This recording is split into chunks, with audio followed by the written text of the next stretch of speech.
se debe otorgar una escritura de compraventa entre el señor Pereira y la empresa Todo Construcciones S.R.L. Llegado el momento de la audiencia, se presentan en la escribanía el doctor Rodríguez en representación del señor Pereira y el señor Pérez, gerente de la S.R.L., en representación de la misma. Observemos que las personas que comparecen a la audiencia no son las mismas que las que otorgan el acto.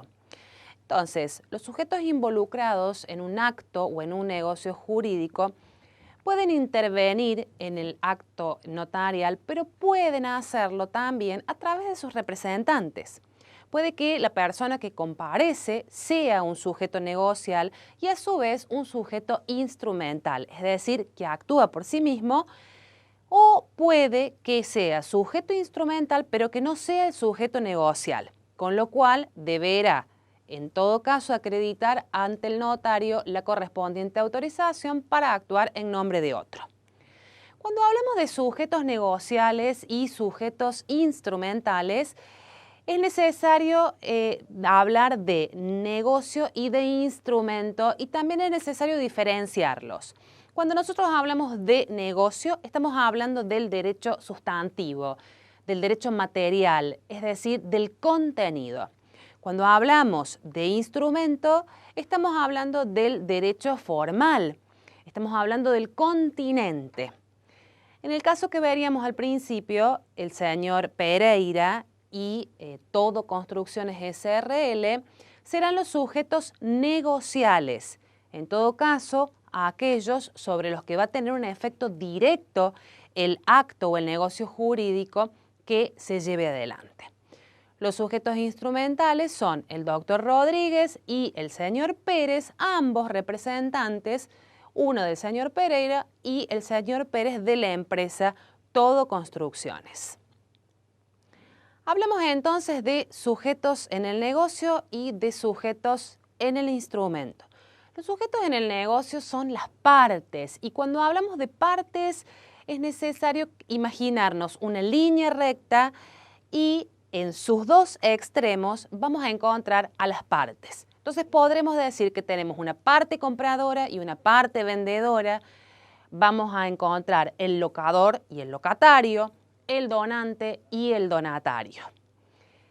Las partes podemos clasificarlas como parte simple y parte plural. Esto implica que una parte puede estar conformada por más de una persona, siendo una parte plural. Por ejemplo, que Juan y Pedro ambos venden o compran a Roberto, por ejemplo. Entonces, en todo caso, ellos dos formarán una parte plural y Roberto va a formar la parte simple. También podemos hablar de una parte unilateral o plural. La unilateralidad se da, por ejemplo, en los casos de actos jurídicos unilaterales, como el testamento. Y también la parte simple y parte compleja, llamándose a la parte compleja la que está formada por el representante y el representado. Dijimos que los sujetos en el negocio son las partes y los sujetos en el instrumento son los comparecientes, es decir, las personas que se hacen presentes en la audiencia notarial. Los comparecientes siempre serán en nombre propio o en nombre ajeno. Una vez presentes los comparecientes en el acto, ¿de qué forma el escribano corrobora la identidad?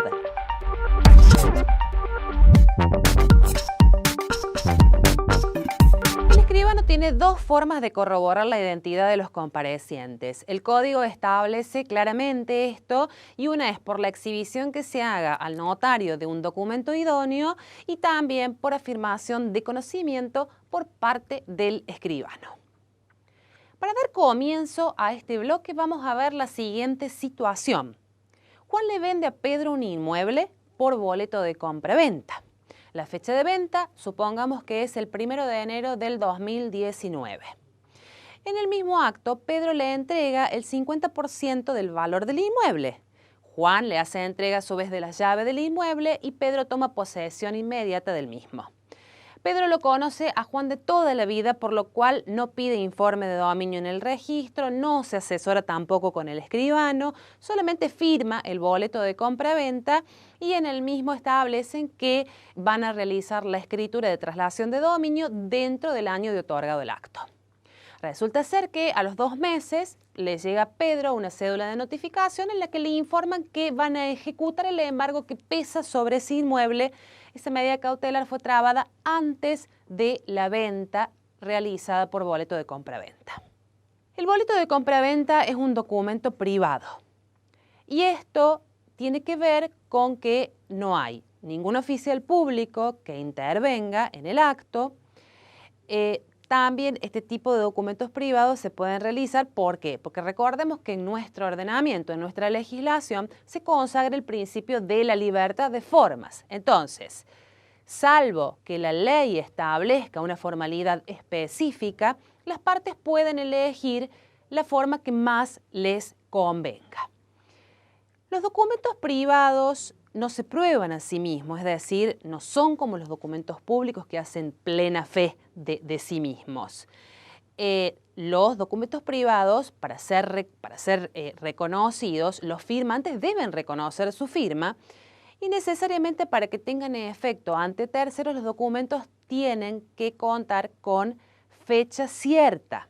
Entonces, vamos a ver qué es lo que pasa con este documento, este boleto de compraventa que analizábamos en la situación del principio, frente a esta medida cautelar que aparece. La ley establece que el boleto de compraventa es oponible ante aquellos terceros que hayan trabado alguna medida cautelar, pero cuando se presenten o se den ciertos requisitos. La ley exige buena fe por parte del comprador, contratación directa con el titular registral, que se haya pagado un 25% del valor del inmueble antes de que haya sido trabada la cautelar, que el documento tenga fecha cierta y además que haya publicidad suficiente, ya sea posesoria o registral. Como nosotros podemos apreciar en nuestro caso, hay algunas cuestiones que no se cumplen. Por ejemplo, la buena fe del adquiriente. El comprador no tomó ningún recaudo para averiguar en qué condición registral estaba ese inmueble. Él simplemente firmó el boleto de compra-venta. Tampoco se pagó el dinero antes de la traba de la cautelar. Se pagó un 50%, pero posteriormente. Y algo importante, muy importante, es la fecha cierta, que el boleto de compra-venta no lo tenía. Entonces, el boleto de compra-venta privado es una herramienta de uso común, obliga a escriturar. El plazo siempre se establece en el boleto de compraventa y llegado el caso del vencimiento y no se ha cumplido, se produce la mora automática, en cuyo caso se puede pedir el cumplimiento de la obligación o bien la resolución del contrato. En caso de que el vendedor del inmueble se declare en concurso de acreedores o en quiebra, ¿qué ocurre con el adquiriente por boleto de compraventa?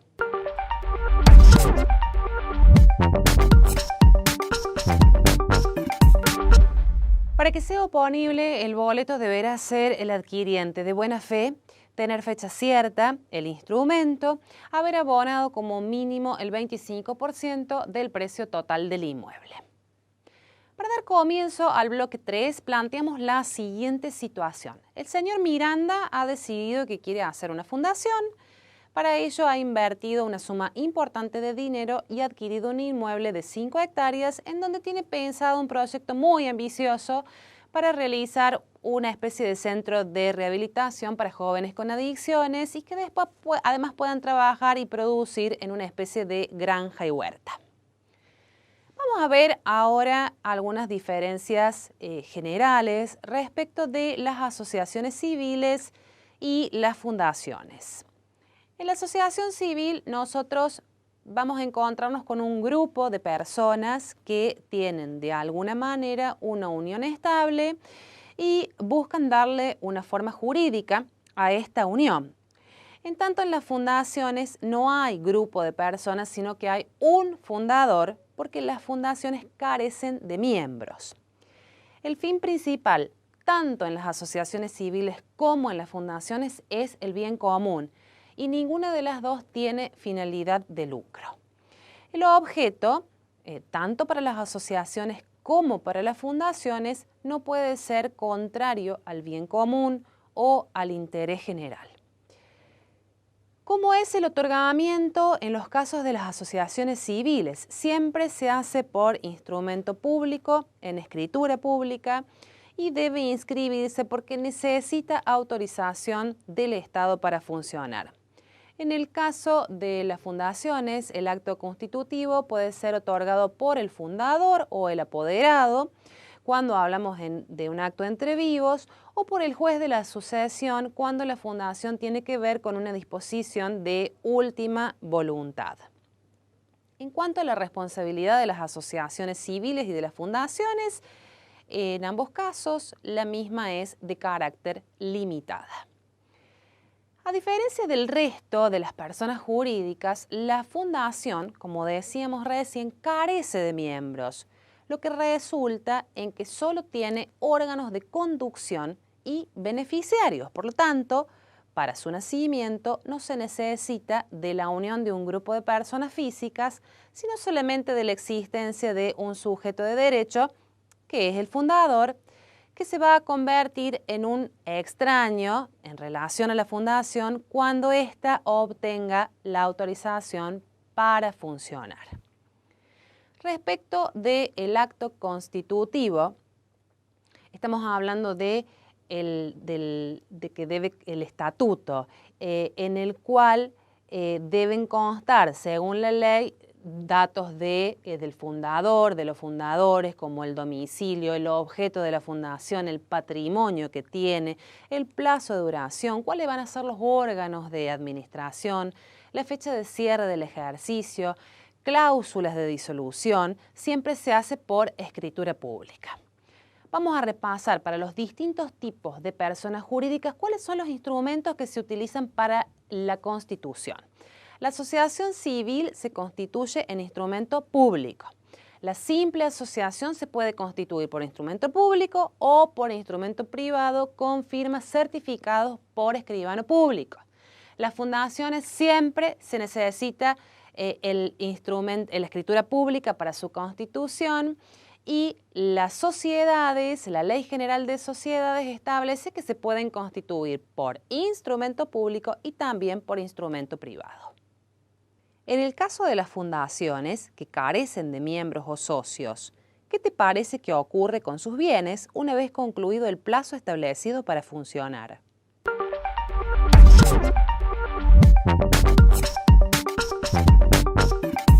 En caso de disolución de las fundaciones, la ley prevé que el remanente de los bienes debe destinarse a una entidad de carácter público o a una persona jurídica de carácter privado cuyo objeto sea de utilidad pública o bien común y que no tenga, por supuesto, fines de lucro. Para comenzar este bloque vamos a analizar la siguiente situación. El señor Miranda solicita al escribano Márquez que se haga presente en su domicilio, ya que quiere constatar la rotura en la vereda y el hundimiento de la misma por una falla en un caño de agua que es público. Seguramente el señor Miranda querrá hacer algún reclamo al municipio. En este caso, el escribano se hará presente en el lugar y va a realizar un acta de constatación. El acta notarial tiene que ver con la corroboración de hechos y situaciones que hace el notario. Las actas notariales son un instrumento público, hacen plena fe y deben ser hechas siempre a pedido de parte, es decir, el escribano no puede actuar de oficio. Además, siempre en las actas notariales la rogación debe ser dejada expresamente escrita, digamos, debe figurar en el acta el pedido del requirente. ¿Cuáles son las diferencias principales que existen entre las escrituras y las actas notariales? En principio, podemos decir que una de las diferencias tiene que ver con el contenido. En las actas notariales el contenido tiene que ver con la descripción de un hecho o un suceso, pero esos hechos tienen, digamos, virtualidad negocial, que generalmente están derivadas de la ley o de un contrato anterior. Las escrituras tienen por contenido declaraciones de voluntad de las partes, es decir, un negocio o un acto jurídico. Otra de las diferencias es el requerimiento. Recién decíamos que en las actas notariales el requerimiento debe estar escrito y firmado por el requiriente. En tanto, en las escrituras, si bien existe, porque es necesario para que el notario pueda actuar, no está plasmado en la escritura. Otra de las diferencias que vamos a encontrar entre las actas y las escrituras tiene que ver con el resultado. Ustedes fíjense que en las actas el resultado va a ser siempre incierto, siempre aleatorio. El escribano nunca sabe con qué se va a encontrar cuando va a realizar la diligencia. En cambio, en las escrituras el resultado es previsible, porque, digamos, justamente en las escrituras se permiten previsibilidad temática.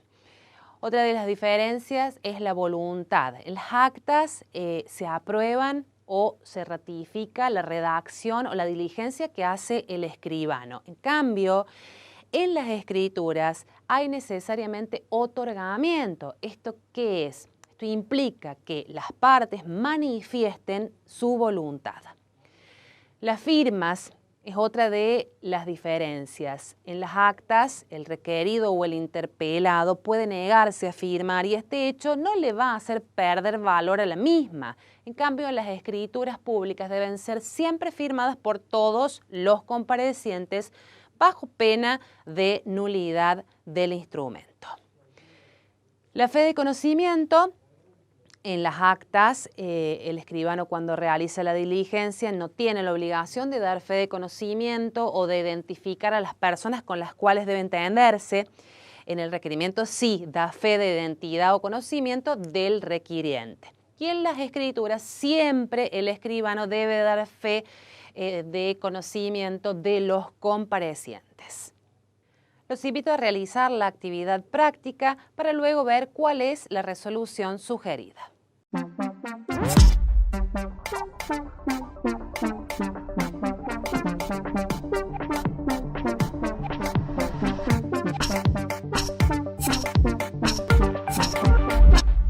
En la siguiente actividad se presenta un caso de la vida real a partir del cual, teniendo en cuenta que eres el escribano consultado, deberás resolver varias cuestiones. A partir de la información que se te ha brindado y del informe de dominio que se adjuntó, deberás realizar un estudio de títulos del inmueble. Deberás también determinar si Susana está legitimada para disponer del bien y en una hoja Word entregarás el informe según el modelo que se brinda. ¿Cuáles son los conceptos claves? ¿Qué debería hacer Susana para estar legitimada para disponer del bien? ¿Cuáles son las condiciones registrales en que debe estar un inmueble para ser transferido? ¿Qué se debe entender por buena fe? ¿Cómo funciona en nuestro ordenamiento la seña o arras? Vemos ahora un ejemplo de resolución de la actividad. El estudio de títulos debería tener una identificación jurídica del inmueble según los títulos, en donde figure la descripción con los datos del inmueble, como por ejemplo el lote de terreno, designado como lote 5, con una superficie de 51 hectáreas. Luego en el punto 2 pondríamos la ubicación, en este caso Estancia Cejas, en lugar de Isla Redonda, pedanía Mercedes, departamento Tulumba. En el punto 1.2, matrícula inmobiliaria, después vendría catastro, los linderos del inmueble y también el antecedente dominial. En el ítem número 2 deberíamos colocar la tradición en los últimos 20 años. En este caso comenzamos el análisis desde el primer titular registral, pero puede hacerse la inversa según las necesidades de análisis del caso que corresponda. El 24 de noviembre de 1988, Alberto Miguel Ángel, casado en primeras nupcias con Graciela del Carmen Urcía en una proporción de 1/2, y Alberto Oscar Domingo, casado en primeras nupcias con Mónica Isabel Fontana en una proporción de 1/2, quienes adquirieron el inmueble por la transferencia a título de compra-venta. El 26 de febrero de 1996 vemos que tenemos otro comprador que adquiere el inmueble en una proporción del 100%. En el tercer ítem colocaríamos la situación jurídica actual del inmueble. Los gravámenes, las restricciones e interdicciones. Vamos a ver que con fecha 17 de octubre del 2005 hay un embargo. Luego hay una cancelación, el 19 de febrero de 1996, la cancelación de un embargo. También se debe colocar que no existen litigios pendientes.